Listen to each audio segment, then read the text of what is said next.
Ella era Julie Ann González y su vida cambió drásticamente cuando un amor del pasado reapareció por casualidad, mientras ella estaba atravesando un proceso de separación. Lo último que su familia supo de ella fueron unas extrañas publicaciones en redes sociales, mensajes que hablaban de un supuesto deseo de empezar de nuevo en otro lugar. Pero había algo que no encajaba.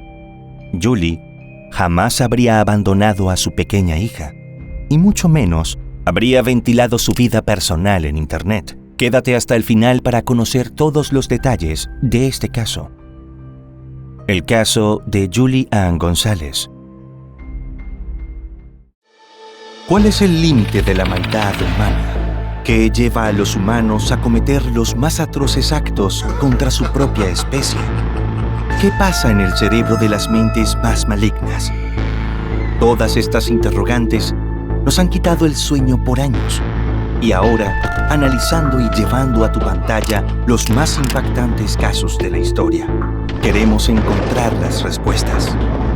En Detectives Criminales, 3 veces por semana, te haremos conocer las más perturbadoras historias para que tú mismo puedas contestar esas interrogantes. Mi nombre es Levi y te doy la bienvenida a un video más. Si eres fan de los casos criminales y la investigación policial, te sugiero que compres el libro En el laberinto de sombra, ya disponible en la versión de tapa blanda e ebook en Amazon. Encontrarás el enlace en la descripción de este video y en un mensaje fijado. Julie Ann González nació el 16 de octubre de 1988 en Austin, Texas. Su madre, Sandra, apenas tenía 18 años cuando la trajo al mundo. Y desde ese instante se entregó por completo al cuidado de su hija. Aunque no mantenía una relación con el padre de Julie, jamás estuvo sola. Vivió toda su infancia en una zona rural a unos 45 minutos de la ciudad. Allí creció rodeada del amor de una familia muy unida y numerosa, en la que predominaban las mujeres. Sus seres queridos la describían como una persona amable y cariñosa, de risa fácil y con ganas de hacer sonreír a los demás. Además, siendo la primera nieta, sobrina y prima, Julie lograba que toda la familia se mantuviera unida. Además de ser reflexiva, Julie era ambiciosa. Estaba determinada a hacer lo necesario para alcanzar sus metas. Con ese enfoque, comenzó a trabajar con su abuelo en el negocio familiar, una tienda de tacos, mientras aún era adolescente. A los 16 años, mientras trabajaba, Julie conoció a un joven llamado Aaron Brough, quien tenía 7 años más que ella. Con el paso del tiempo, la relación entre ambos se volvió cada vez más cercana. Para Julie, fue su primer acercamiento a una relación romántica. Sin embargo, su madre pronto notó que la adolescente se estaba involucrando emocionalmente con un hombre significativamente mayor. Preocupada por la diferencia de edades, Sandra confrontó a ambos y dejó en claro que no permitiría ese tipo de vínculo. Al ver que los jóvenes no estaban dispuestos a distanciarse por voluntad propia, tomó una decisión tajante. Despidió a Aaron del trabajo. La relación terminó abruptamente, dejando a Julie molesta y emocionalmente afectada. La chica no tuvo más opción que concentrarse en sus estudios. Además, ya no se sentía motivada a seguir en el negocio familiar, y fue ese mismo año cuando decidió mudarse a casa de su tía Dora. Con el corazón roto, Julie encontró consuelo en un compañero de clase, George de la Cruz, quien asistía a la misma escuela. Empezaron a pasar más tiempo juntos y la amistad dio paso a una relación sentimental. Después de graduarse de la secundaria, decidieron mudarse juntos. Para ese entonces, Julie había conseguido una beca para estudiar periodismo en la universidad. Sin embargo, no pasó mucho tiempo antes de que descubriera que estaba embarazada. Mientras iniciaba sus estudios universitarios, George trabajaba de forma esporádica, aceptando empleos ocasionales en la construcción. Pero con un bebé en camino y la falta de estabilidad laboral por parte de su pareja, Julie comenzó a preocuparse seriamente por el futuro financiero de la familia. Así las cosas, Julie dio a luz a una niña llamada Layla. Desde entonces, su vida giró en torno a ella. Estaba decidida a sacar adelante a su hija y mantener a flote a su pequeña familia. Sin embargo, incluso con su empleo a tiempo completo y los ingresos esporádicos de George, las dificultades económicas persistieron. Se vieron obligados a mudarse varias veces hasta que finalmente se instalaron en casa de la madre de George, donde también vivían las hermanas. En mayo de 2009, Julie y George se casaron.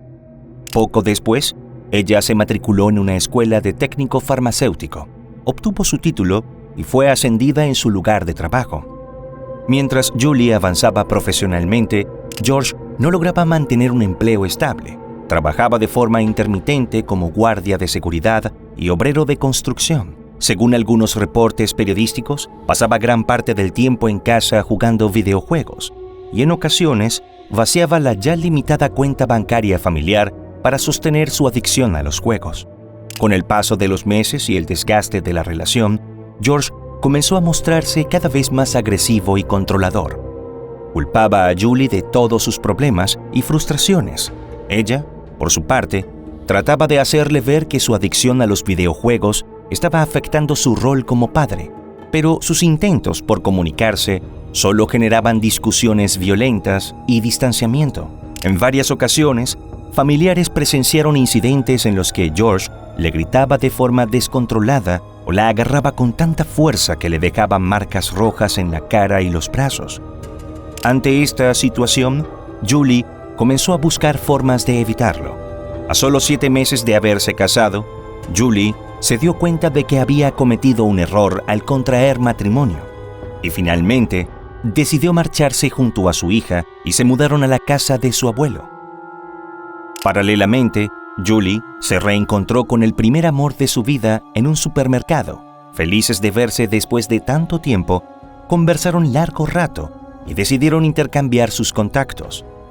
Poco después, comenzaron a escribirse correos electrónicos y pronto acordaron una cita. Era evidente que los sentimientos entre ambos habían resurgido y el afecto seguía siendo fuerte a pesar del tiempo que había pasado. Pronto, Julie y Aaron comenzaron a verse románticamente. Ella le confesó que no era feliz en su matrimonio y que ya se había separado. En diciembre de 2009, solicitó oficialmente el divorcio, pero George se negó repetidamente a firmar los documentos y la notificación de haber recibido los papeles, diciéndole que no estaba de acuerdo con la separación.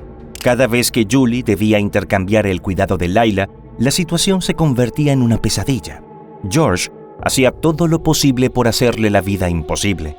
Intentaba impedir que saliera de su casa, a veces sujetándola con fuerza por los brazos o bloqueando la puerta para retenerla. En una ocasión, incluso se lanzó sobre el auto de Julie cuando ella intentaba marcharse.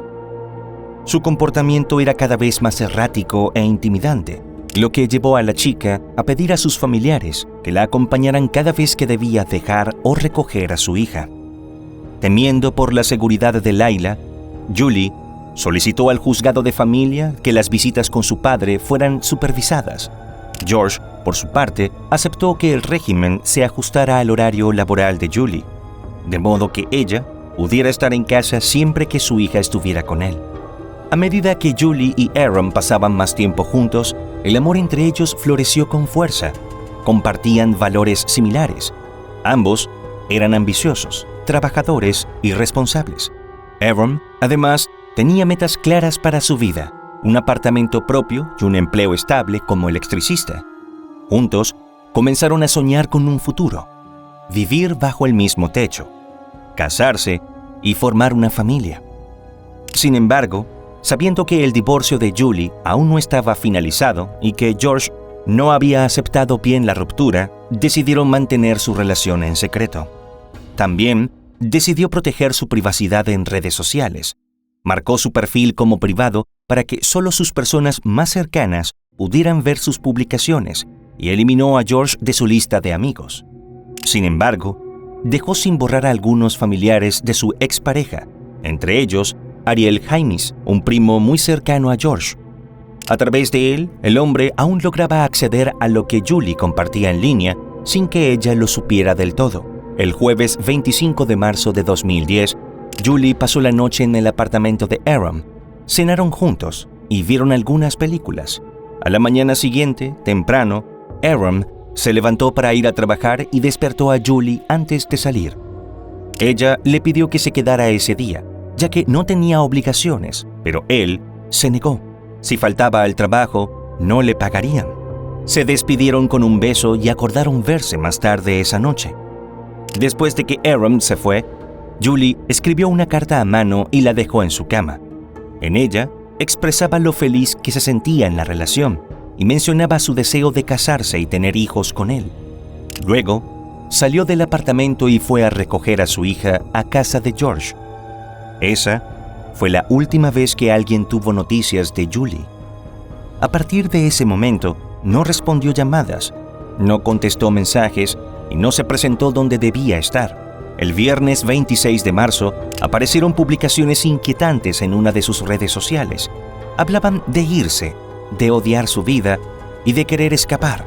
En tanto, Aaron y los primos de la chica comenzaron a recibir mensajes de texto desde el celular de Julie en los que afirmaba estar bien y pedía que la dejaran en paz.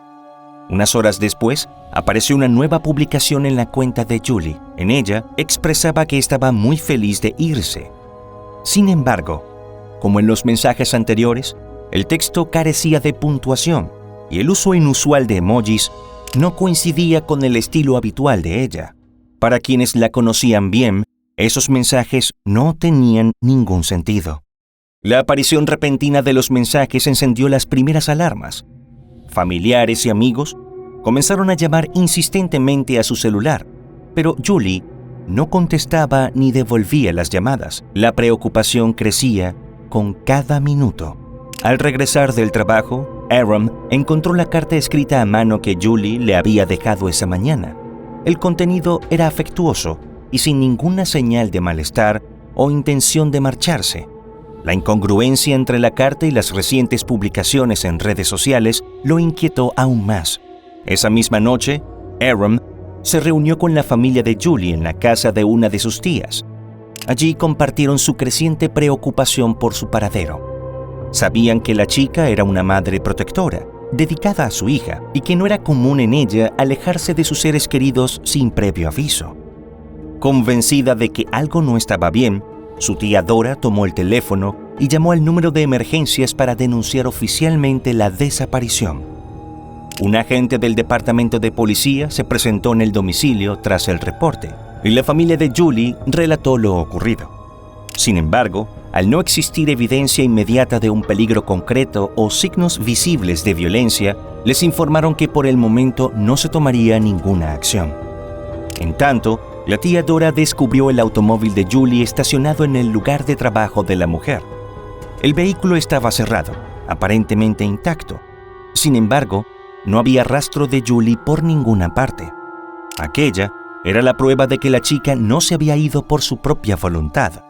Inmediatamente, la tía se puso en contacto con la policía para reportar el hallazgo del vehículo.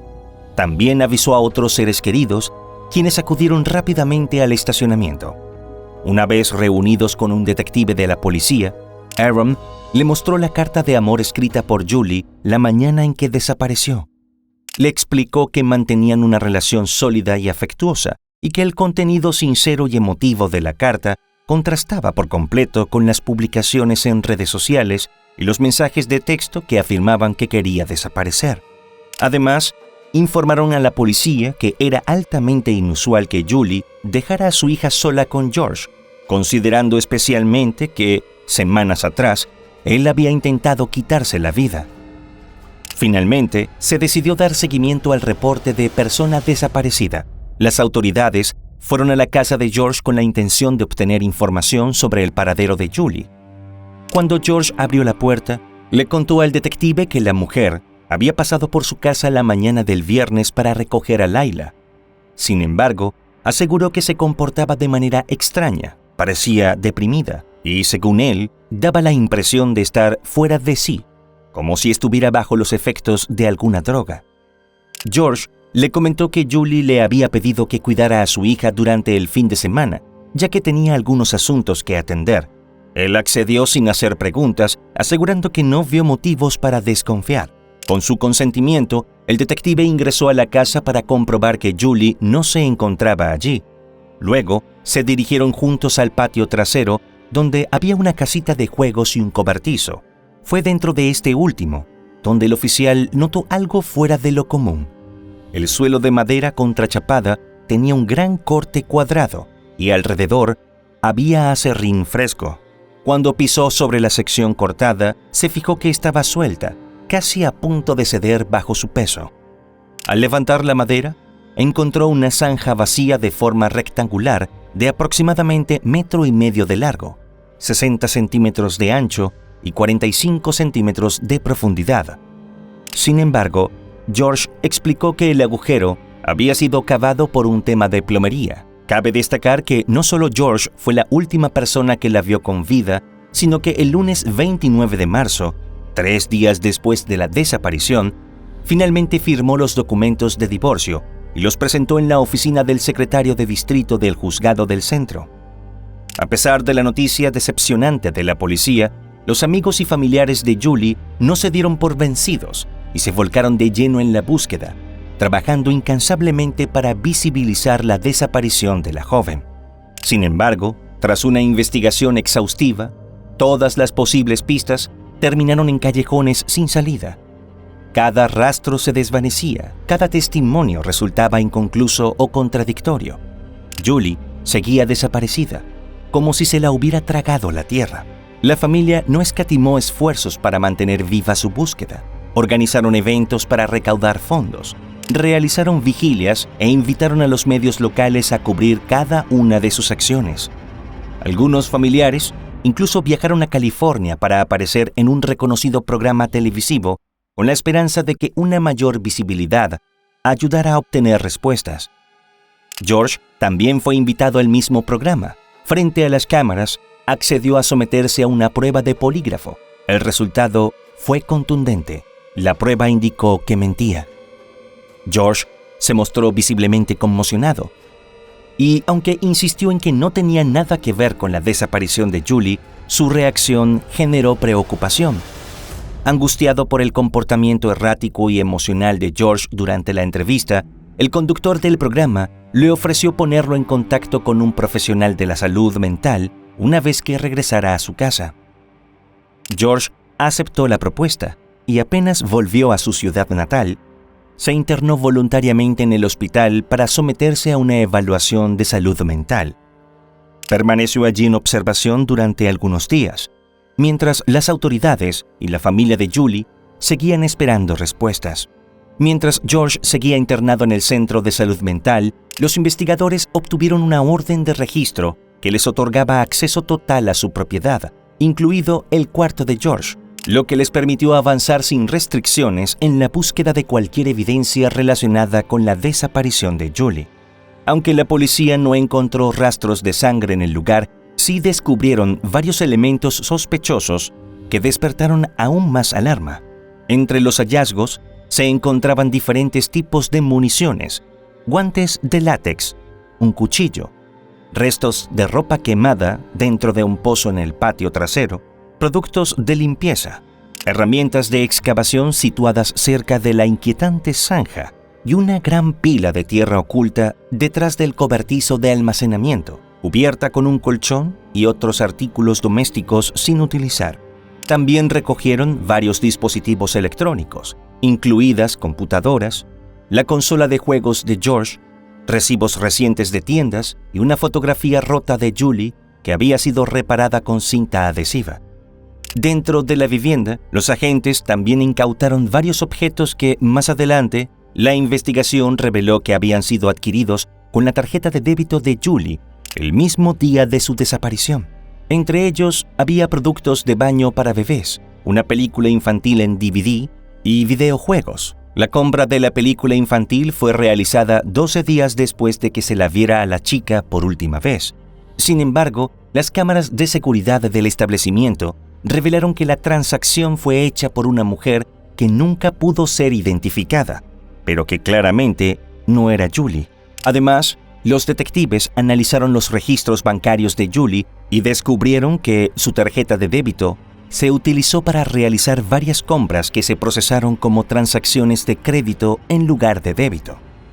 Este hallazgo resultó significativo, ya que, según su historial financiero, Julie tenía el hábito consistente de usar su tarjeta únicamente como débito, con ingreso de PIN. El cambio repentino en el patrón de uso levantó sospechas de que alguien más podría haber estado utilizando su tarjeta sin su autorización.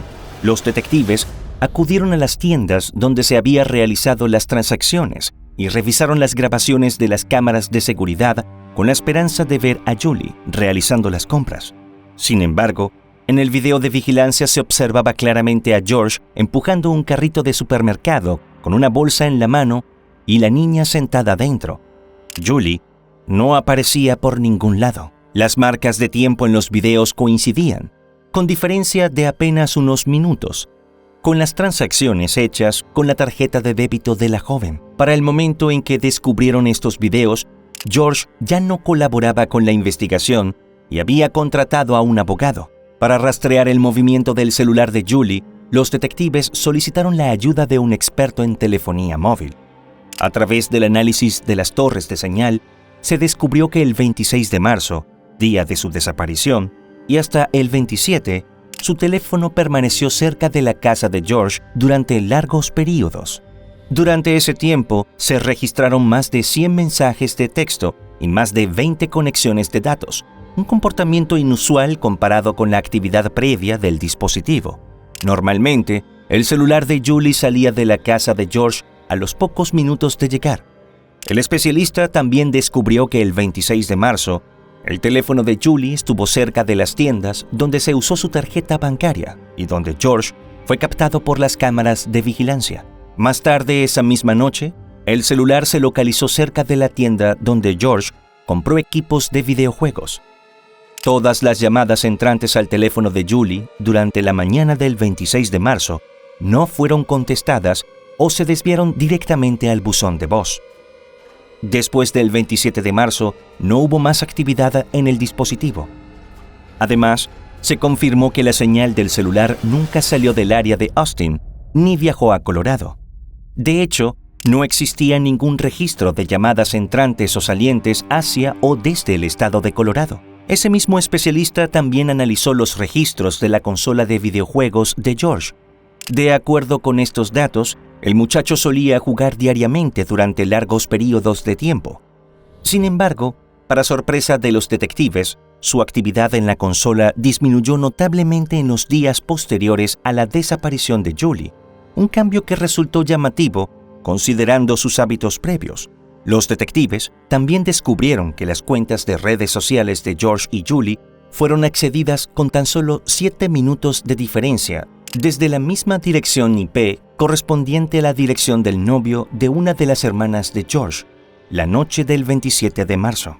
Además, el análisis del celular de Julie reveló que después de su desaparición, el dispositivo estuvo cerca del mismo apartamento, algo que llamó la atención de los investigadores, ya que el hombre había testificado que Julie nunca estuvo en su residencia. Estos hallazgos añadieron una nueva capa de sospechas e inconsistencias al caso debido a que su hermana testificó que George solía llevar su consola de videojuegos al apartamento de su novio y que en esas ocasiones se conectaba a la red de internet no segura del vecino. Durante el curso de la investigación, se determinó que George logró acceder a las cuentas de redes sociales de Julie y descubrió una fotografía que ella había publicado junto a Aaron. El hombre guardó esta imagen en su teléfono celular y los investigadores creyeron que esto pudo haber sido el detonante de su reacción. Por otra parte, el testimonio de la supervisora de Julie en su lugar de trabajo confirmó que George apareció en múltiples ocasiones sin previo aviso y simplemente se quedaba en el vestíbulo, dificultándole a Julie concentrarse en sus labores. Melinda notó el asedio constante, las frecuentes llamadas telefónicas que él le hacía a Julie y expresó preocupación por la seguridad de la joven. En una ocasión, incluso le pidió directamente a George que se retirara del lugar, y él obedeció. Tras una investigación exhaustiva, quedó claro que George era responsable de la desaparición y probablemente del crimen de Julie. Las evidencias reunidas por los detectives apuntaban con fuerza hacia él, desde los registros de videovigilancia, la actividad bancaria inusual y las inconsistencias en el uso del celular, hasta su comportamiento evasivo con la policía y el hecho de haber contratado un abogado. Apenas comenzaron las sospechas. Aunque el cuerpo de Julie nunca fue encontrado, la acumulación de pruebas circunstanciales, tecnológicas y testimoniales permitieron a los investigadores concluir que George no solo estaba vinculado a su desaparición, sino que además probablemente cometió un crimen con premeditación. La ausencia de un cuerpo complicaba la acusación, pues la defensa podía argumentar que Julie simplemente había desaparecido por voluntad propia. Sin embargo, tras meses de entrevistas con familiares, amigos y compañeros de trabajo, quedó claro que esa teoría no tenía fundamento. Incluso la madre y la hermana de George testificaron que no era propio de Julie estar lejos de Layla durante tanto tiempo. La fiscalía estaba segura de que procesar a George por el crimen de Julie no era tarea fácil. No había arrestos, no había confesión, y George se había aferrado a su derecho a guardar silencio. Sin embargo, retrasar el procesamiento solo significaría retrasar la justicia para Julie, su hija y su familia. El 13 de septiembre de 2013, George fue acusado de asesinato por medios desconocidos y arrestado ese mismo día. Fue trasladado a la cárcel a la espera de juicio. Antes del proceso judicial, la fiscalía le ofreció un trato: 50 años en el Departamento de Justicia Penal de Texas si se declaraba culpable. Sin embargo, George rechazó la oferta sin siquiera presentar una contraoferta. Mantuvo su postura. A través de su abogado, proclamó su inocencia y aseguró no saber qué había pasado con Julie. El 13 de abril de 2015 comenzó el tan esperado juicio, marcando el inicio de un proceso judicial que captó una intensa atención mediática tanto a nivel local como nacional. Durante años, la desaparición de Julie había dejado a su familia y a la comunidad sumidos en la incertidumbre, y el inicio del juicio representaba no solo una búsqueda de justicia, sino también la posibilidad de obtener respuestas definitivas. Desde tempranas horas de la mañana, los medios de comunicación se congregaron a las afueras del tribunal, captando imágenes del ingreso de abogados, testigos, familiares y del propio acusado. Las cámaras apuntaban a cada movimiento y los periodistas ofrecían cobertura minuto a minuto en noticieros, portales digitales y redes sociales. La presión pública era evidente. El caso había conmovido profundamente a la comunidad y a todo el estado de Texas. Durante el juicio, la fiscalía sostuvo que todo fue una elaborada farsa orquestada por George tras haberle quitado la vida a Julie. Según el Estado, el hombre no solo intentó encubrir el crimen, sino que además manipuló las apariencias. Envió mensajes de texto y realizó publicaciones desde el teléfono y las cuentas de redes sociales de Julie para mantener la ilusión de que ella seguía viva. La fiscalía estructuró su presentación de manera cronológica, guiando al jurado a través de los momentos clave. Cómo George y Julie se conocieron, el reencuentro de ella con Aaron y cómo, poco a poco, George fue perdiendo el control al darse cuenta de que su esposa seguía adelante sin él, hasta el día en que desapareció sin dejar rastro. Para respaldar su versión, el equipo fiscal recurrió a mapas, tablas, gráficos y fotografías, buscando que los jurados visualizaran cada detalle, cada conexión. El único experto llamado a testificar fue el analista de teléfonos celulares, quien utilizó mapas para mostrar el rastreo cronológico del movimiento del teléfono de Julie, así como el paradero conocido de George. Además, presentó gráficos y tablas con códigos de colores que representaban tanto el uso del teléfono de la chica como la actividad de George en su consola de videojuegos. Para disipar cualquier duda de los jurados sobre si Julie seguía viva, el Estado presentó pruebas contundentes de que no existían indicios de vida, tomando en cuenta que en un mundo cada vez más digital, donde es común que las personas dejen rastros de sus movimientos y actividades, la ausencia total de huella electrónica era alarmante. Detectives y analistas criminalísticos llevaron a cabo búsquedas frecuentes y automatizadas en bases de datos policiales a nivel local, estatal y nacional, desde semanas después de la desaparición y continuando de manera ininterrumpida hasta el día del juicio. Esas búsquedas no arrojaron ningún resultado. No había registros de que Julie hubiera tenido contacto alguno con las fuerzas del orden, ni siquiera por una infracción menor.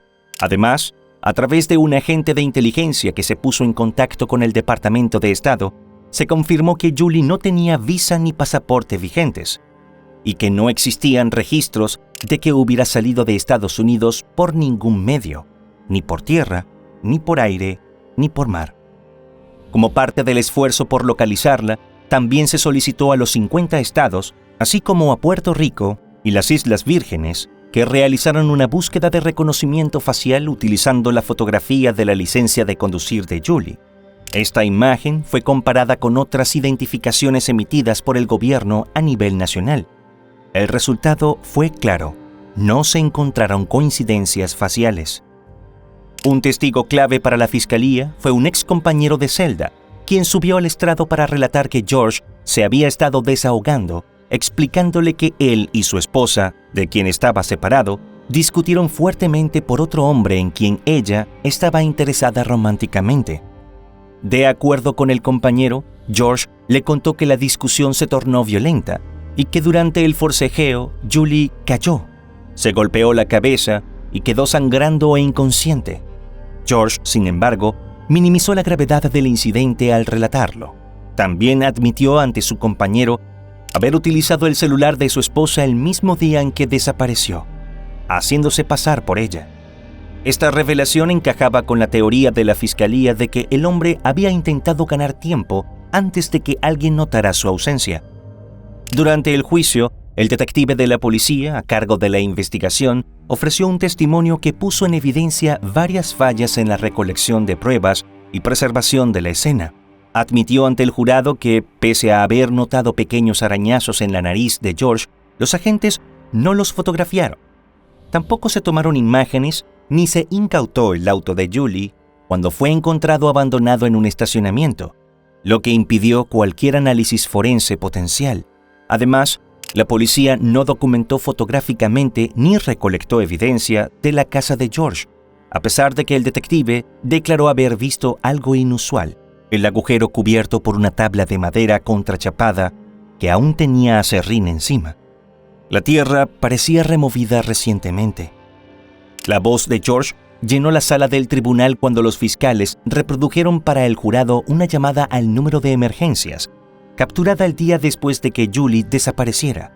En el audio, el joven, entonces de 27 años, se expresaba con una aparente calma, aunque su tono denotaba cierta inquietud, no por la desaparición de la chica, sino por la posibilidad de verse involucrado en un problema legal.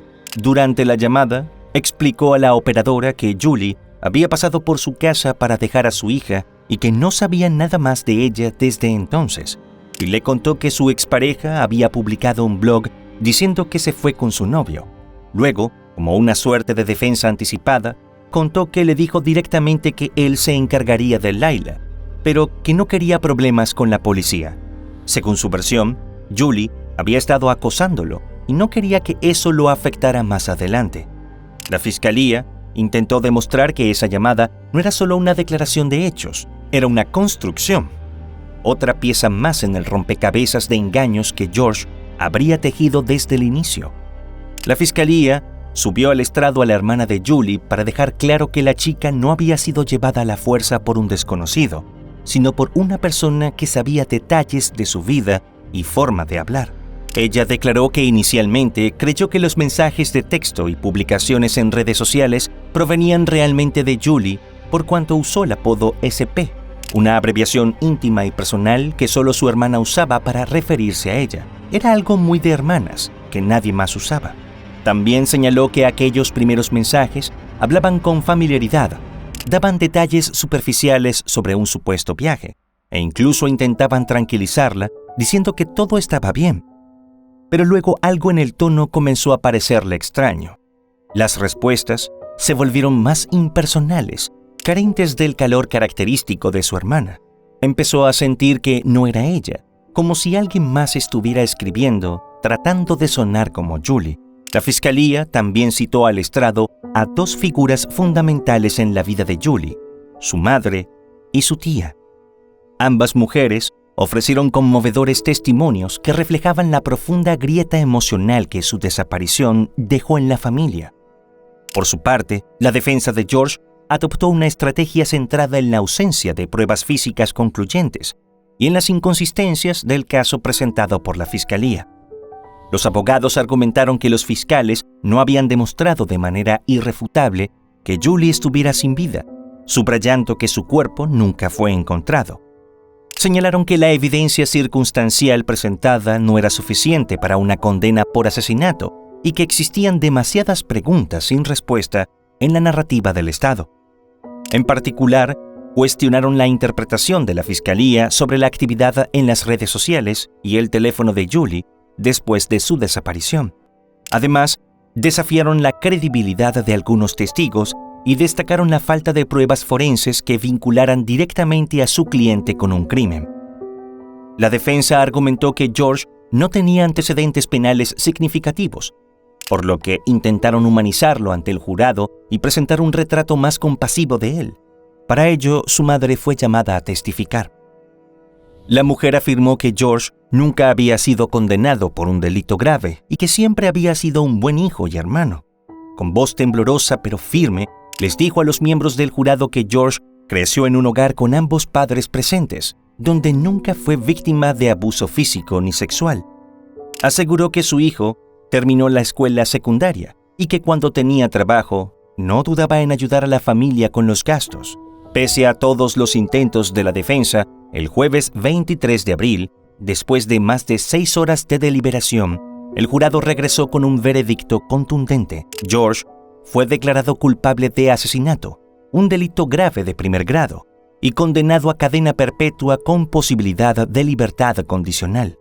Sin embargo, si bien la condena representó un paso crucial hacia la justicia para la familia, muchas preguntas siguen sin respuesta. La más dolorosa e insistente es: ¿dónde está Julie? Aunque el juicio dejó claro, al menos para el jurado, que George fue responsable de quitarle la vida, su paradero sigue siendo un misterio. Para sus seres queridos, no saber qué hizo con el cuerpo de Julie es una herida abierta que no deja de sangrar. No han podido cerrar ese capítulo de sus vidas ni ofrecerle una despedida digna. Y es que, como lo han expresado en sus últimos testimonios, la condena de George no se compara con la cadena perpetua emocional que la familia ha estado cumpliendo durante más de una década. 10 largos años esperando una señal, una verdad completa, un lugar para llevarle flores a Julie. La ausencia de respuestas ha convertido cada día en una extensión del duelo, donde el silencio pesa tanto como la sentencia. Y bueno, hasta aquí un caso más. No te olvides antes de irte de dejar tu me gusta y suscribirte si este contenido te ha parecido interesante. Hasta otro episodio más de Detectives Criminales.